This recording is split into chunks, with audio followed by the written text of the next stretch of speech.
Hi, my name is Emma, and I'm 27 years old. This is the story of how one person can completely change your life and destroy everything you believed in. I used to live in Bristol. My life was pretty normal, job, friends, and a dog named Ollie. I was the kind of person who always gave people second chances. I believed that kindness comes back around. And trust was everything to me. That's when I met Daniel. He came out of nowhere. We bumped into each other at a charity event organized by a friend. He was charming, attentive, a little shy, not the type to raise red flags. If anything, he felt safe. We started dating. Everything moved slowly, which I liked. He never rushed anything. Always made sure I was comfortable, always caring. After a few months, he knew everything about me. My childhood trauma, my fears, the names of all my exes.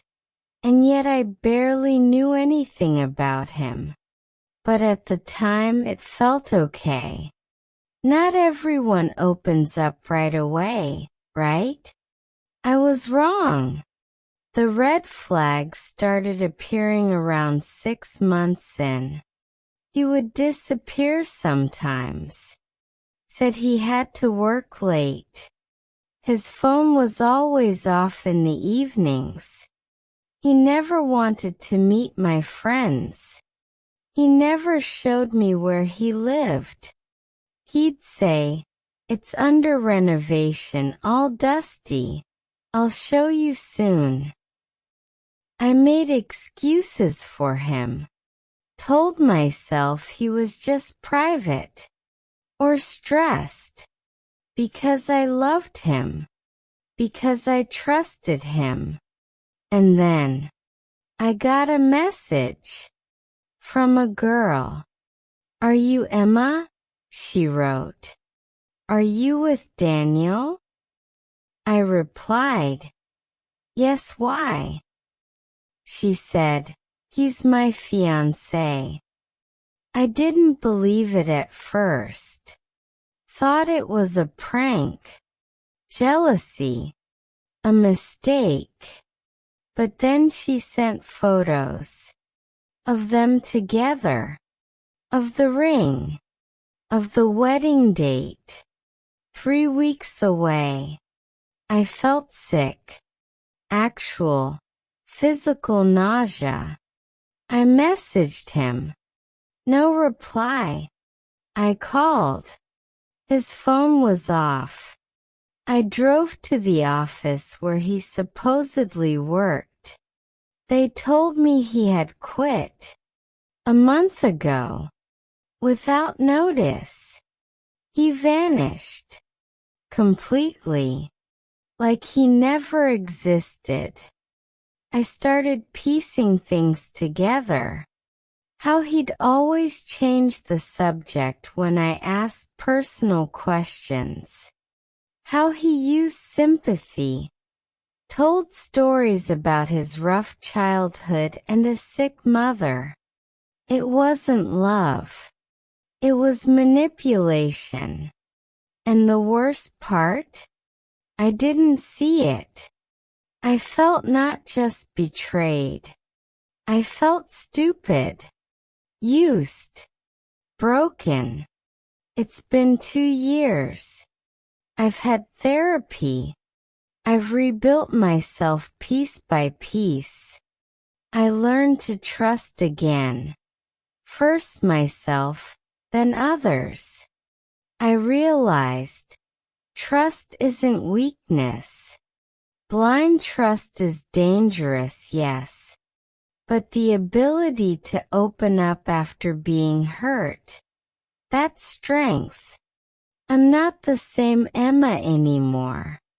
I've become tougher, sure, but I still believe in kindness, now with open eyes. And if you're going through something like this, know that you're not alone. And it's not your fault. My name is Emma. I'm 27. I survived betrayal, lies and manipulation. But I'm still here. I'm still speaking.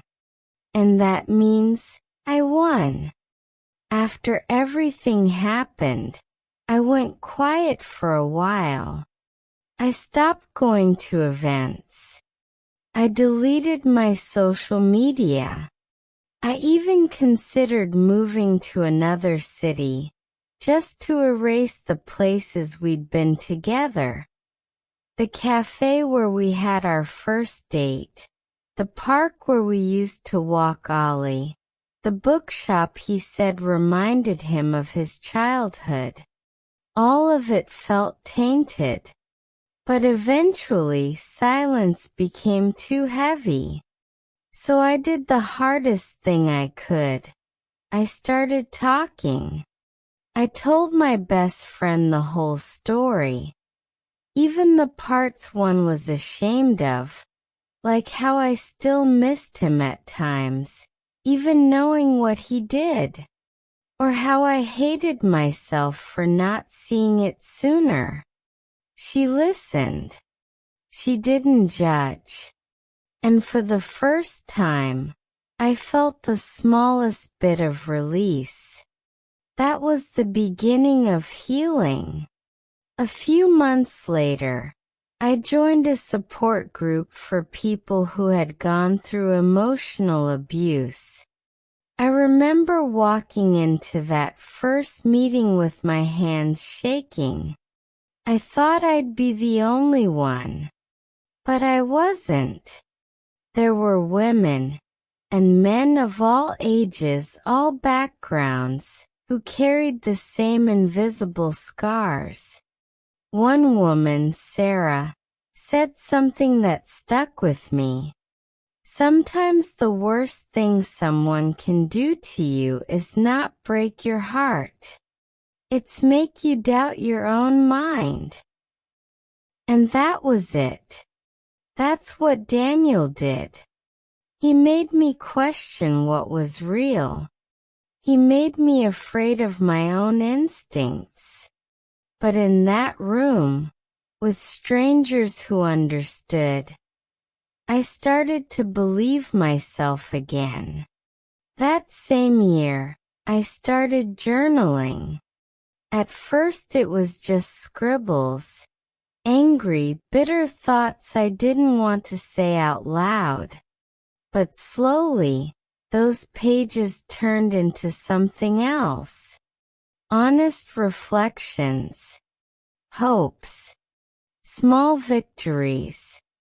Like the first time I went on a solo walk and didn't check over my shoulder. Or the first night I slept through without a nightmare. One day I flipped through my journal and realized I was changing. I wasn't healing back to who I was. I was healing into someone stronger.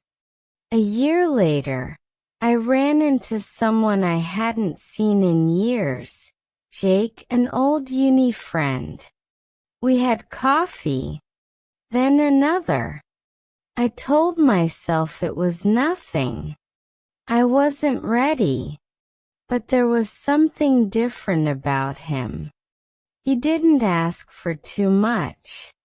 He didn't try to fix me. He just stayed. Quietly. Kindly. It took me months to let my guard down. But one evening, I told him the whole story. Every painful detail. When I finished, I waited for him to pull away. He didn't.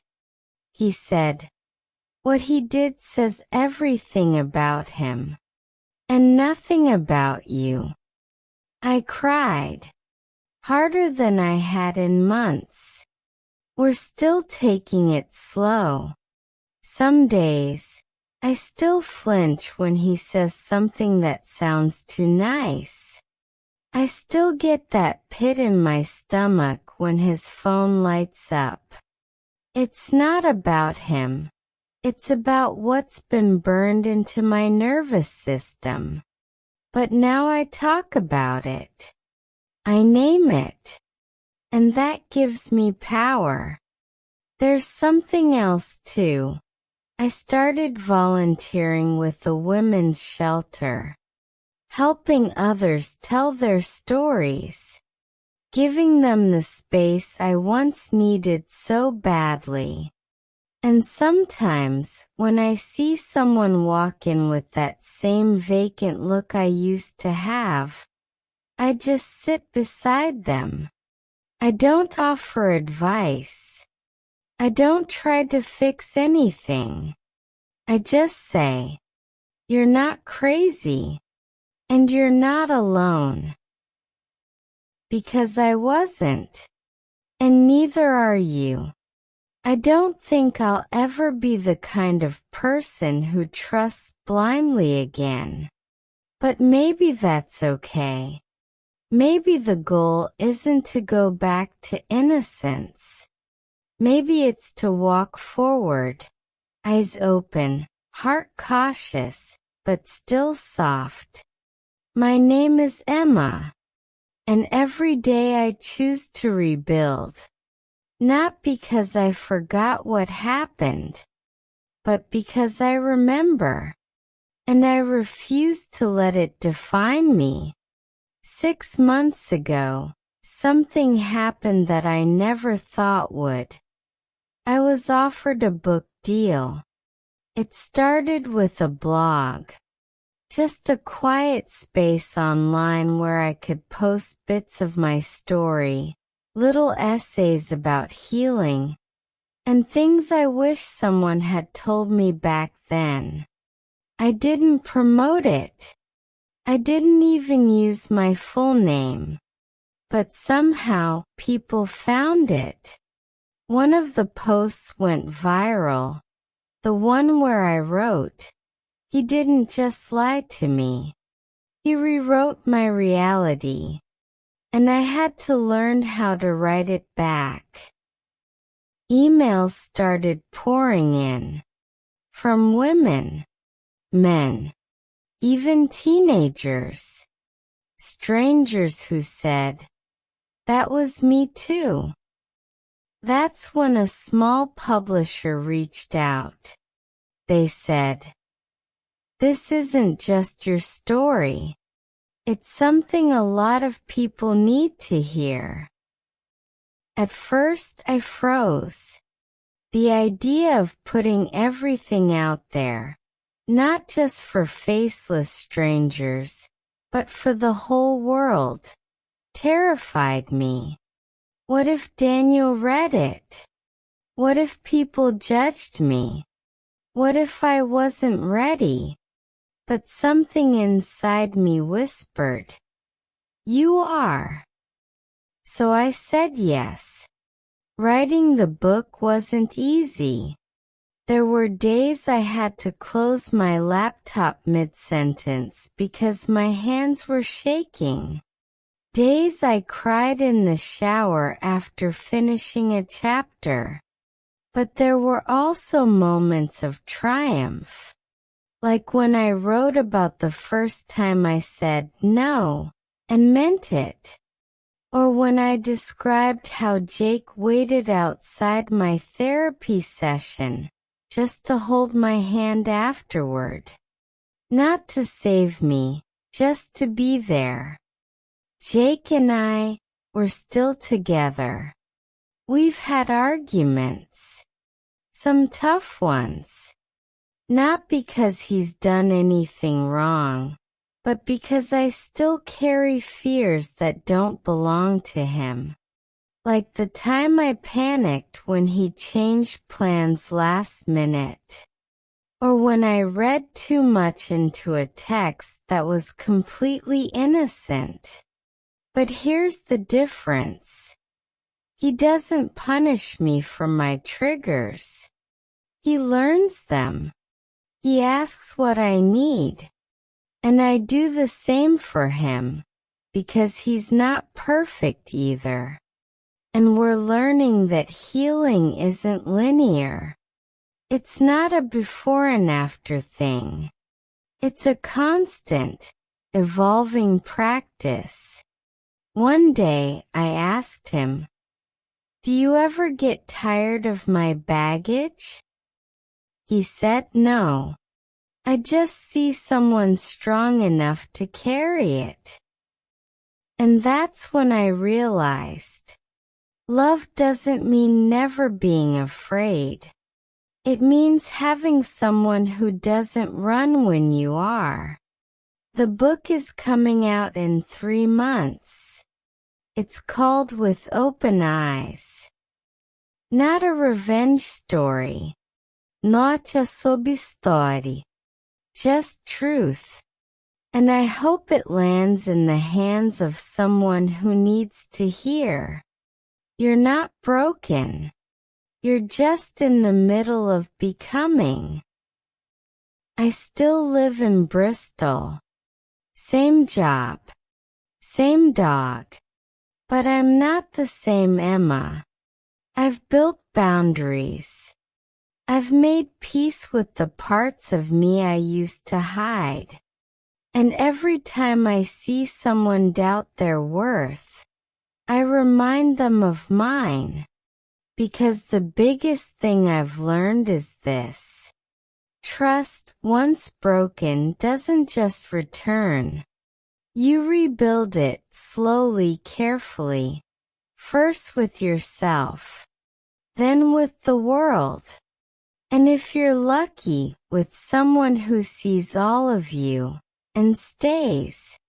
So if you're listening to this, whether you're at the beginning, the middle, or the end of your story, just know, you are not weak. You are not foolish.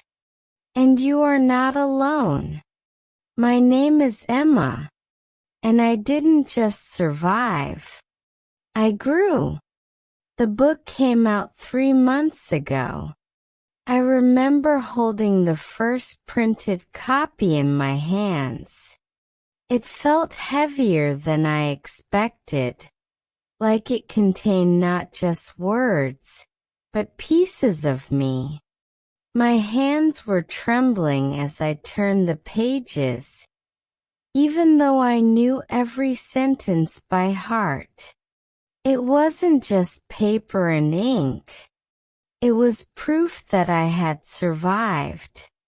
Proof that I had taken the worst chapter of my life and made it mine again. I didn't expect much. A few readers. Maybe some quiet messages of support. But the response, it was overwhelming. Thousands of people read it. Some wrote emails. Others sent voice notes, sometimes crying, thanking me for saying what they couldn't yet say out loud. One woman told me she packed her bags after finishing chapter 8. She said, "I was waiting for a sign. Your story was it." It was beautiful and terrifying. Suddenly, I wasn't just Emma from Bristol. I was Emma, the woman who had been lied to, used, broken, and still stood tall. People started recognizing me in cafes. Some asked for a hug. Some just looked at me and said, "Thank you." But with attention came something else, pressure. To always be strong. To always have the right words. To never show fear again. And the truth is, I'm still scared sometimes. About a month ago, I got a message from a private account. No name, no photo, just 2 words. Remember me? I froze. I stared at those words for what felt like hours. My chest tightened, my palms went cold. I knew who it was. I knew. I didn't reply. I didn't need to, because I'm not that Emma anymore. The Emma who would chase closure. The one who needed answers. I've learned something. Sometimes silence is the answer. But that message did something I wasn't prepared for. It pulled me back. I started sleeping less. I began second-guessing people again. Even Jake. I hated myself for it. I thought I was done with all that. But healing isn't a straight road. Sometimes it loops back. And that's okay. One night, I sat down with Jake and told him everything. About the message. The fear. The guilt for still being afraid. I expected him to pull away. Not because of anything he'd done, but because that's what I used to expect from everyone. Instead, he reached across the table, took my hand and said, "You don't owe the world perfect healing. You just owe yourself honesty." And that broke something open in me. In the best way. I've started writing again. Not another book. Not yet. But a journal just for me. I write about the moments no one sees. Like when I pass a street we once walked down and don't flinch. Or when I wake up and feel peaceful for no reason. Or when I look in the mirror and don't see damage, just strength. I also began mentoring young women through a local program. Some of them are just 18 or 19. They remind me of myself before everything happened. Open-hearted, trusting, unaware of how cruel the world can be. But I don't warn them to be afraid. I teach them how to be aware and how to come home to themselves when the world tries to rip that away. A few weeks ago, one of them said to me, "You don't talk like someone who's been broken. You talk like someone who rebuilt herself brick by brick." And I smiled. Because she was right. I don't want revenge anymore. I don't want apologies. I want peace. And I found it, not all at once, but in pieces. In the pages of my book.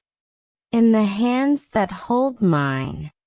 In the mornings that start without fear. In the moments I choose to trust again, even just a little. My name is Emma. I'm 28 now. And while my story started with betrayal, it didn't end there. It continues in every breath I take without anxiety. In every boundary I protect. In every woman who says, "Because of you I left." That's not just healing. That's legacy. And I'm still writing it. A year has passed since the book came out. I'm 29 now. Not long ago, I stood on a stage in London. under warm lights, in front of 200 people, sharing my story out loud for the first time. Not reading from a script. Not hiding behind polished pages. Just speaking. Freely. Honestly. There was a moment right before I stepped out, when I felt that old fear, the one that whispers, "You don't belong here. You're still that girl who got lied to. You're still broken." But then I remembered, I've already lived through the worst part. And I didn't just survive, I became. So I took a breath. And I walked out. And I told the truth. After the talk, a woman maybe in her 60s came up to me. Her eyes were glassy, like she had carried something for a long time. She took my hand and said, "I never told anyone what happened to me, but now I think I finally can." That's when I knew.